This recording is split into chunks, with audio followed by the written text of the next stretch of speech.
سمجھ گئے؟ یہ بات آ گئی تو میں نے عرض کر دیا، ابھی میری تقریر کا آغاز نہیں ہوا، اب میں جملے ابتدائی تمہیدی جملے عرض کرنے جا رہا ہوں۔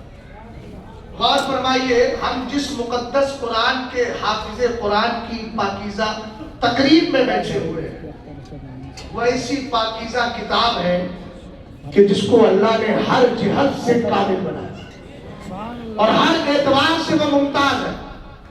آپ دیکھیں پچھلی زمانے کی جو کتابیں تھیں، کوئی عبرانی زبان میں تھی، کوئی سریانی زبان میں تھی، نام تو سمجھ میں آتا ہے لیکن زبان سمجھ میں نہیں آتی۔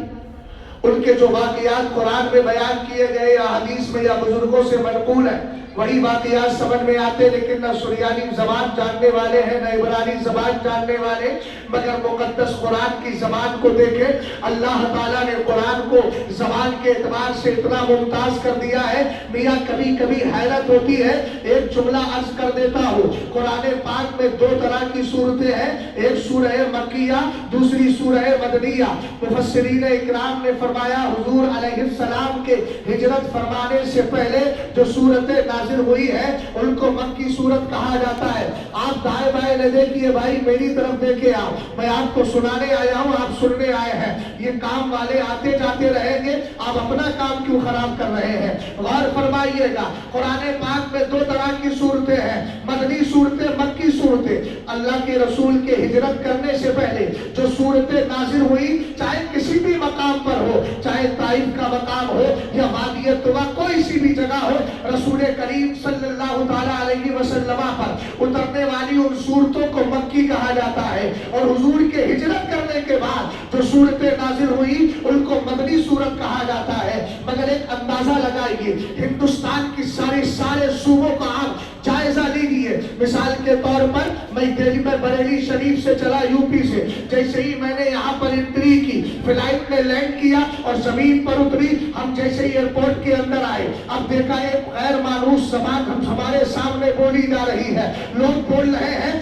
شکل تو ہماری جیسی ہے، آنکھ کان ہمارے جیسے ہے، کنٹری بھی ہماری ہے، ملک بھی ہمارا ہے، اسی ملک میں وہ بھی رہتے ہیں، مگر زبان سمجھ میں نہیں آتی، اس لیے کہ وہ اڑیا زبان بول رہے ہیں، کوئی بنگلہ زبان بول رہا ہے۔ ہم نے کہا ہندوستان کے مختلف صوبوں کو دیکھے، کشمیر کی پشتوں آپ کے یو پی نہ آ سکی ہے، یو پی کی زبان، پوروی زبان اگر آپ بنگال میں جا کے بولے وہاں وہ لوگ نہیں سمجھتے، بنگالی زبان بہار نہ آ سکی ہے، بہاری زبان چھتیس گڑھ نہ جا سکی ہے، اڑیسہ کی زبان اڑیا آپ کے آس پاس کے صوبوں میں نہ جا سکی ہے، مگر قربان جائے اللہ کے مقدس قرآن پہ، یہ قرآن اترا مکہ میں تھا، یہ قرآن اترا مدینے میں تھا، زبان پاک ہے اس کی عربی۔ اے قرآن پاک، ایک بات تو بتا، تیری زبان تو سب سے ڈیفیکلٹ مانی جاتی ہے، اصول اور ضابطے کے اعتبار سے، قانون و قانون کے اعتبار سے دیکھا جائے۔ یہ اہل علم یہاں تشریف فرما ہے، ہم نحو کے قاعدے پڑھاتے پڑھاتے تھک جاتے ہیں، اور ہم یہ کہتے ہیں، ایک مثال دے رہا ہوں اہل علم کے لیے ہے، لوگ کہتے ہیں اگر فاعل مؤنث ہو تو ایسی صورت میں اس کا فعل بھی مؤنث آئے گا، قالت امرأۃ ہوگا، قالت نسوۃ ہوگا، ایک عورت نے کہا، چند عورتوں نے کہا، لیکن قرآن کہتا ہے وَقَالَ نِسْوَةٌ فِي الْمَدِينَةِ امْرَأَةُ الْعَزِيزِ تُرَاوِدُهَا۔ اب آپ کا ضابطہ کہاں چلا گیا؟ وہاں یہ کہنا پڑے گا، ہم نحو کو دیکھ کر قرآن پاک کا فیصلہ نہیں کرتے ہیں، قرآن کو دیکھ کر نحو کا فیصلہ کیا کرتے ہیں۔ مگر آپ دیکھیں تو صحیح، مکہ شریف مدینہ شریف میں جو زبان اتری تھی، اللہ نے اس کو یہ کمال عطا کیا ہے۔ آپ جہاں کرناٹک کی سرزمین پر کھیتوں میں چلے جائیے اور پوچھئے نام کیا ہے، کہے گا عبد الرحمن۔ نماز پڑھتے ہو، کہے گا ہاں، تو کہا ذرا قرآن سناؤ، کوئی سورہ اخلاص پڑھتا نظر آئے گا، کوئی سورہ بقرہ پڑھتا نظر آئے گا۔ ہم کہیں گے قرآن یہ تیری زبان کو پوری دنیا میں کیسے عام کر دیا گیا؟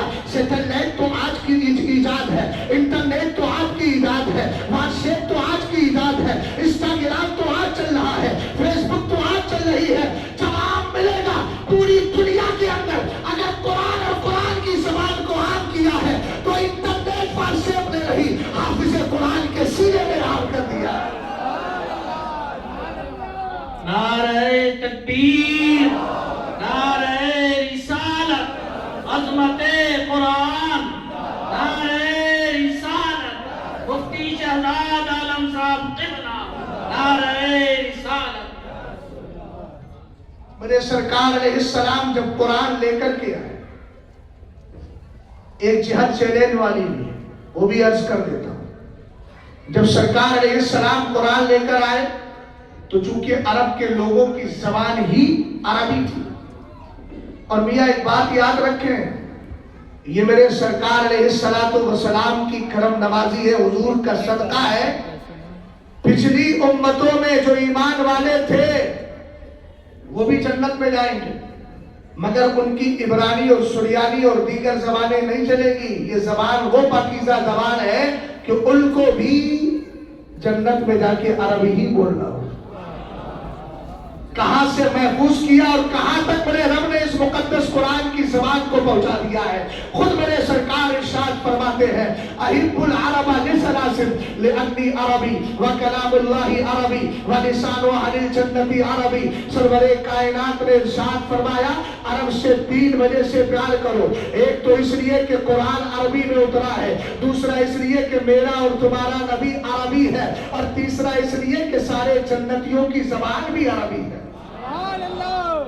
میرے سرکار علیہ السلام نے جب قرآن پاک کو پیش کیا، کبھی یا ایھا المدثر کی تلاوت ہو رہی ہے، کہیں قرآن پاک کی آیت فصدع بما تؤمر واعرض عن المشرکین، کہیں یا ایھا المزمل، کہیں سورہ لا اقسم بہذا سورہ قیامہ کی تلاوت ہو رہی ہے۔ جب یہ قرآن پیش کیا اور میرے نبی نے کہا یہ اللہ کا مقدس قرآن ہے، اب ایسی صورت میں عرب کے ذہن میں یہ خیال آیا کہ یہ تو عربی زبان ہے اور محمد عربی بولو صلی اللہ تعالیٰ علیہ وسلم، کہا یہ بھی عرب میں پیدا ہوئے ہیں، ہو سکتا ہے انہوں نے کر لیا ہو، حالانکہ قرآن نے پہلے ہی کلیئر کر دیا، ما کان ھذا القرآن ان یفترى من دون اللہ ولکن تصدیق الی آخر الآیہ۔ قرآن پاک نے کہا یہ جو میرا محبوب قرآن لے کر کے آیا ہے، یہ محبوب کی طرف سے گڑا ہوا نہیں ہے کہ یہ اللہ کی وحی نہ ہو، بلکہ اللہ کی وحی ہے۔ لوگوں کو پھر ڈاؤٹ ہونے لگا، شک ہونے لگا۔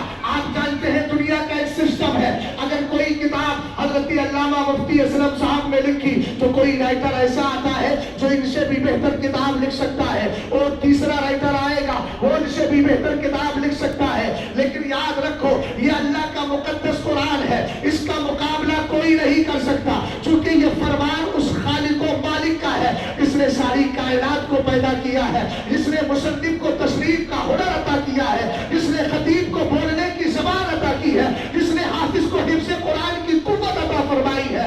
اللہ کے رسول صلی اللہ تعالیٰ علیہ وسلم سے جب انہوں نے یہ کہا یہ تو تمہاری طرف سے گڑا ہوا ہے، قرآن پاک کی آیت اتری، اس کے بعد میرے نبی علیہ السلام سے کہا گیا محبوب ان کو چیلنج کر دو۔ پہلے قرآن نے کہا ذالک الکتاب لا ریب فیہ، یہ وہ مقدس اور عظمت والی کتاب ہے، عظیم الشان کتاب ہے جس میں شک کرنا تو چھوڑیے، یہاں شک کی گنجائش اور یہ شک کی جگہ ہے ہی نہیں کہ جہاں شک کیا جائے۔ اب بھی اگر کوئی شک کر رہا ہے تو وہ اس کی دماغی بیماری تو ہو سکتی ہے، اللہ کے قرآن میں کوئی ڈاؤٹ اور شک نہیں ہو سکتا۔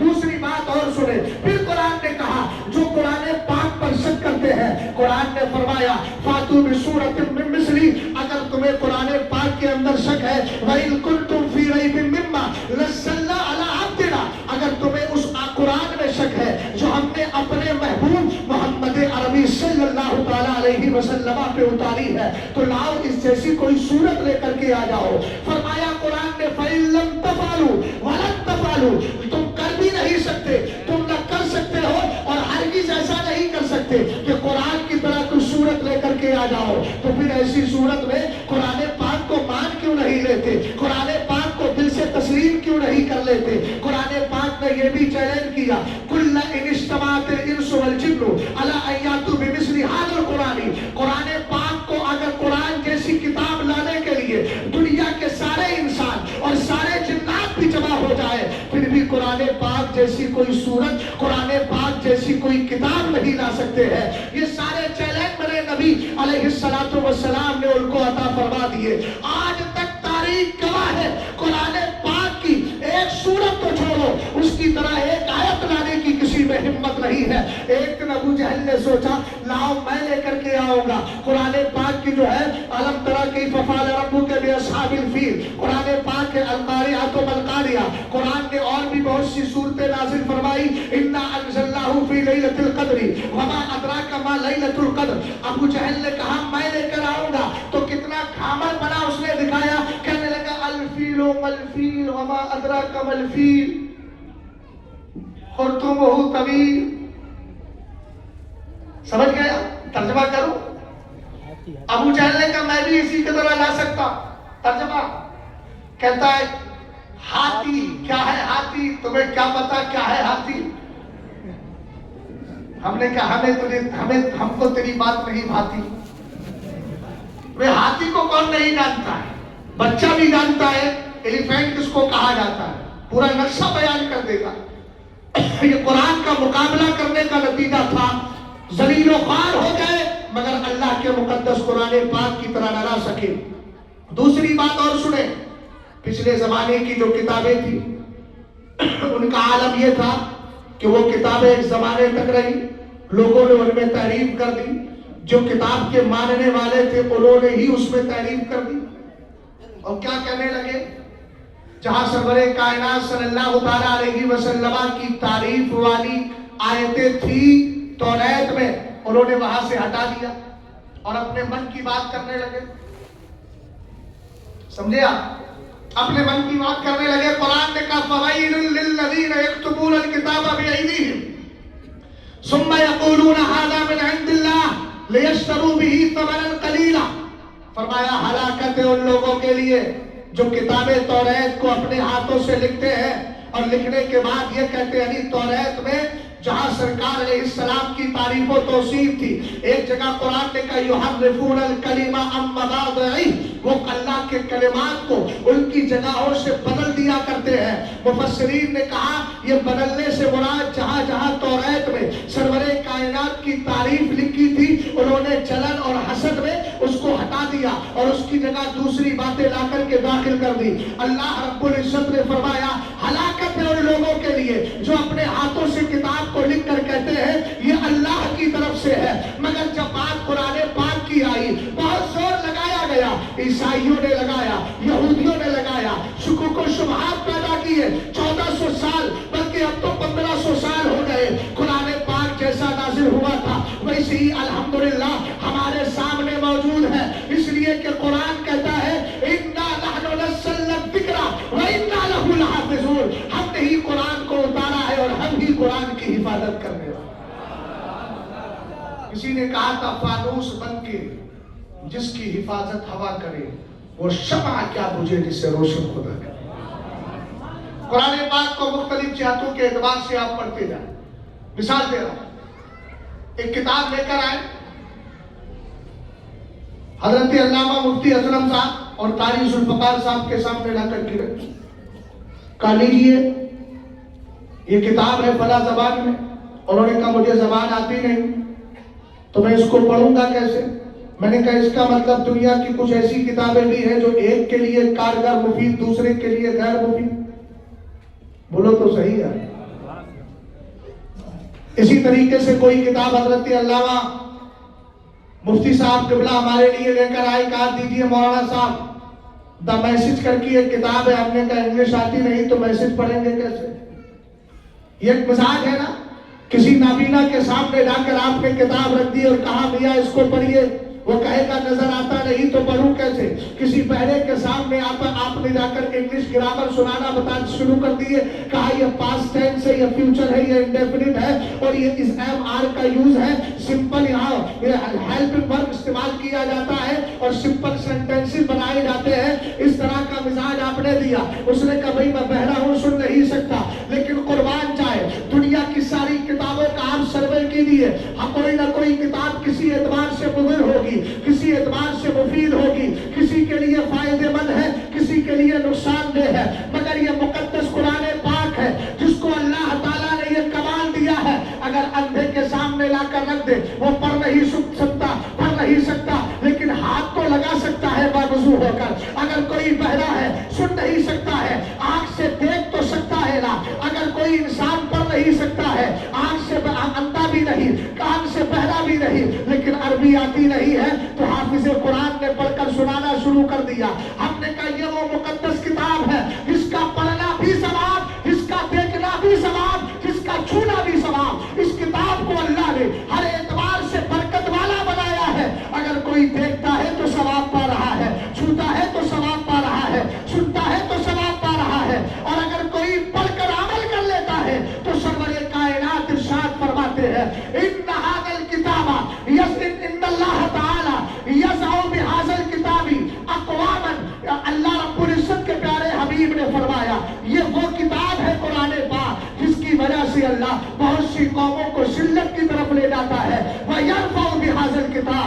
والآخرین، اور دوسروں کو اللہ تعالیٰ عزت و وقار عطا فرما دیا کرتا ہے۔